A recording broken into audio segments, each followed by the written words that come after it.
Snow squeaked like styrofoam beneath the heavy tread of Dr. Abigail Fisher's insulated boots. It was the 14th of January 2004, and the temperature in the Chersky Range of northeastern Siberia had bottomed out at a lung-searing -52 degrees Celsius. As a senior field ecologist funded by the Global Permafrost Initiative, Abigail was accustomed to the brutal, unforgiving isolation of the taiga.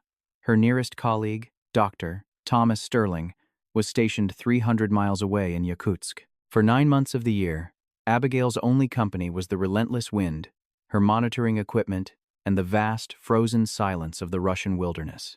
But on this particular Tuesday, the silence was broken. It wasn't the mechanical whine of a snowmobile or the crack of shifting ice. It was a low, ragged sound that vibrated through the dense clusters of larch trees, a guttural exhalation of pure agony.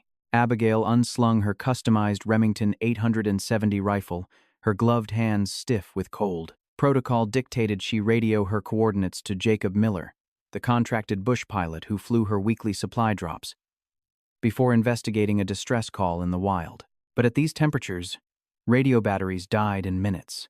She pushed forward alone. 300 yards into a dense thicket of black timber, she found the source. It was a Eurasian timber wolf, but of a size that defied standard biological metrics. The male was easily 140 pounds, his coat a rare, mottled charcoal rather than the typical grizzled gray. He was thrashing violently, kicking up clouds of crystalline snow, tethered to a birch sapling by a brutally efficient poacher's snare. The braided steel wire had cut deep into the animal's right hind leg, biting through muscle and scraping against bone. The snow around him was painted a vivid, horrifying crimson. Abigail froze. A wounded alpha predator in a panic state is one of the most dangerous forces in nature. The logical, scientifically trained part of her brain, the part honed by years at Cornell, screamed at her to back away. The wolf was a wild creature, and natural selection was a cruel but necessary process. More importantly, getting within striking distance of those jaws was tantamount to suicide. Yet, as the wolf exhausted itself and collapsed into the bloody snow, it lifted its massive head.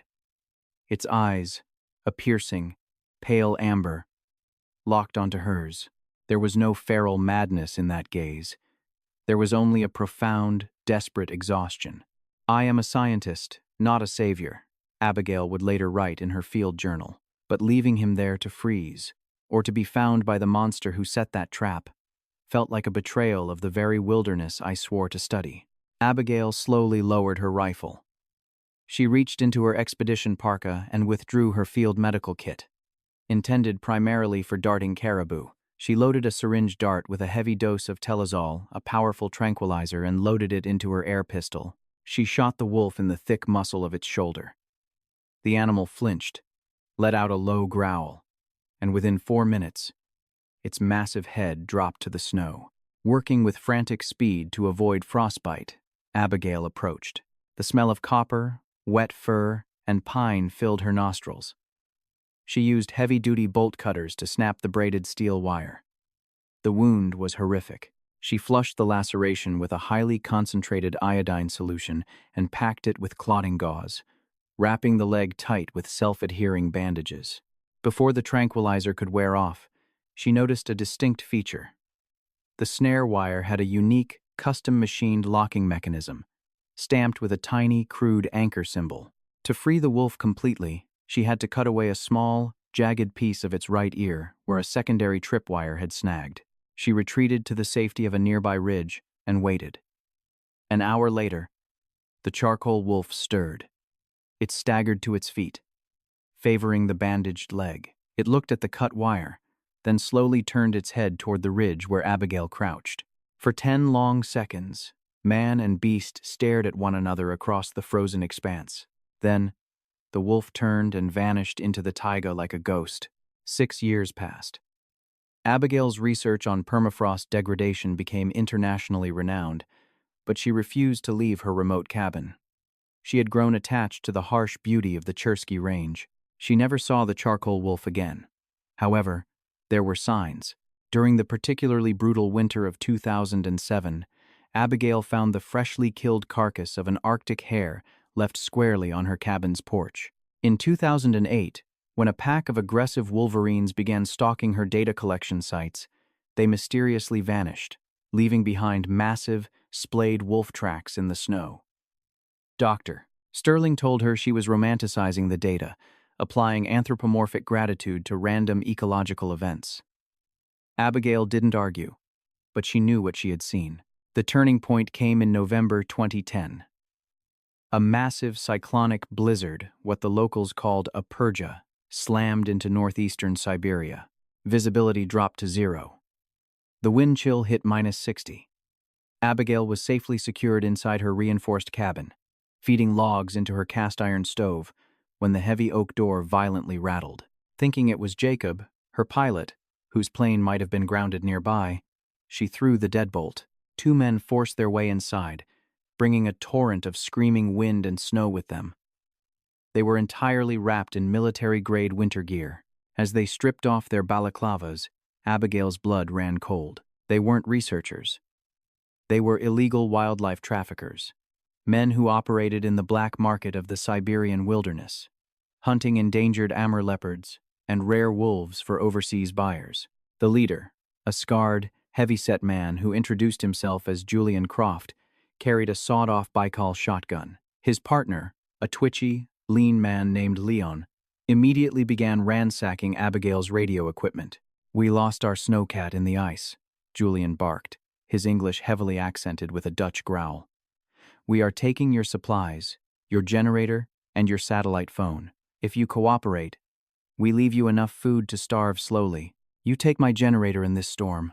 I'll freeze to death by morning," Abigail stated, keeping her voice incredibly steady despite the terror spiking in her chest. Leon smashed her radio console with the butt of his rifle. "That is not our problem." Abigail slowly reached for the Remington she kept under the table, but Julian was faster. He leveled the shotgun at her face. "Outside," he commanded. "We need the space to pack your gear. You will wait in the storage shed." The shed was uninsulated. It was a death sentence. Julian grabbed Abigail by the collar of her parka and shoved her out into the blinding white maelstrom. The cold hit her like a physical blow, instantly freezing the moisture in her eyes.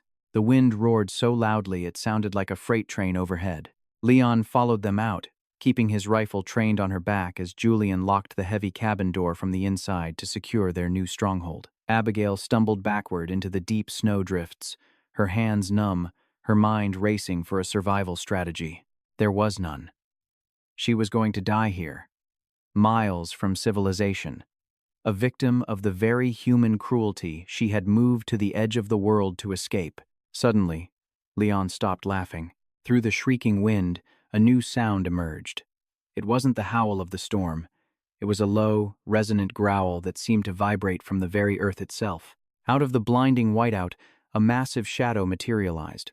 It was a wolf, but impossibly large, its charcoal fur heavily scarred and dusted with snow. It moved with a terrifying, silent fluidity. Before Leon could raise his rifle, the beast lunged. The impact sounded like 2 cars colliding. Leon was thrown backward into a snowbank, screaming as the wolf's jaws locked onto his heavy insulated forearm, crushing the bone instantly. The rifle went flying into the darkness. Inside, Julian heard the screams. He kicked the cabin door open, racking his shotgun. "Leon!" he bellowed into the storm. Abigail scrambled behind a stack of cordwood, her heart hammering against her ribs. Julian raised the shotgun, aiming at the massive shadow standing over his partner, but he never pulled the trigger. From the tree line, 3 more wolves emerged, sleek, gray, and deadly. The charcoal wolf let out a sharp, commanding bark. The pack swarmed the porch. Julian fired blindly, the blast illuminating the swirling snow in a flash of orange fire. But he missed. A gray wolf clamped onto his ankle, dragging him down the wooden steps. Julian screamed, dropping the shotgun as he fought to pull his combat knife. The charcoal wolf released Leon, who was sobbing and clutching his ruined arm in the snow, and slowly stalked toward Julian. Abigail watched in stunned disbelief. The charcoal male stood over Julian, its pale amber eyes glowing in the ambient light of the cabin window. The wolf pinned the massive man to the ground with one heavy paw on his chest. Abigail crawled out from behind the woodpile and lunged for the dropped shotgun. She racked it, aiming it at Julian, then looked at the wolf. The right ear of the massive charcoal alpha was heavily scarred, the tip missing. It was him. 6 years later, he had not only survived, he had become the alpha of a formidable pack. The wolf did not look at Abigail. It kept its gaze fixed entirely on Julian Croft. The beast lowered its snout, sniffing the terrified poacher's face, then let out a huff of hot breath. Instead of tearing out the man's throat, the alpha stepped back. It looked at Abigail, then at Julian, and then nudged a heavy canvas bag that had spilled from Julian's pockets during the struggle. Abigail kept the gun trained on the poachers while she kicked the canvas bag open. Spilling out onto the snow were dozens of custom-machined, braided steel snares. As Abigail looked closer, her breath caught in her throat. Stamped into the locking mechanism of every single snare was a tiny, crude anchor symbol. The twist of fate. The realization hit Abigail with the force of a physical blow. The wolf had not just coincidentally shown up to save her from random attackers. Wolves are creatures of scent and memory. Their capacity to track and remember a specific predator is legendary. Julian Croft was the man who had set the snare 6 years ago. The wolf had likely been tracking Julian's scent since the poachers entered the territory. The wolf used Abigail's confrontation as the perfect distraction to ambush the man who had nearly taken its life. It was a calculated, masterful strike of wilderness justice. The alpha let out a low rumble, a sound of finality, and turned away. The rest of the pack immediately released Julian and melted back into the blinding blizzard, disappearing as if they had never been there. 3 days later, the storm broke, and Jacob Miller's ski plane touched down on the frozen river near the cabin. He found Abigail drinking black coffee on her porch, her shotgun resting across her lap. Inside the storage shed, securely bound with zip ties and suffering from severe frostbite and a shattered arm, were 2 of the most wanted wildlife traffickers in the Russian Federation. When the authorities arrived from Yakutsk to haul Julian and Leon away, they asked Abigail how she managed to overpower 2 armed men in the middle of a whiteout.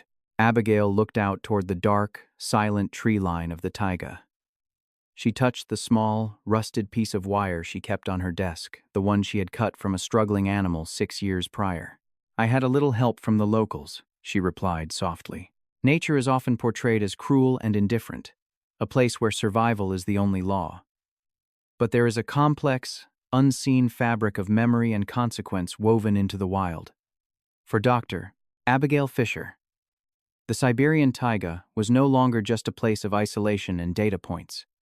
It was a testament to the profound, unbroken pact between those who show mercy and the wild creatures who never forget.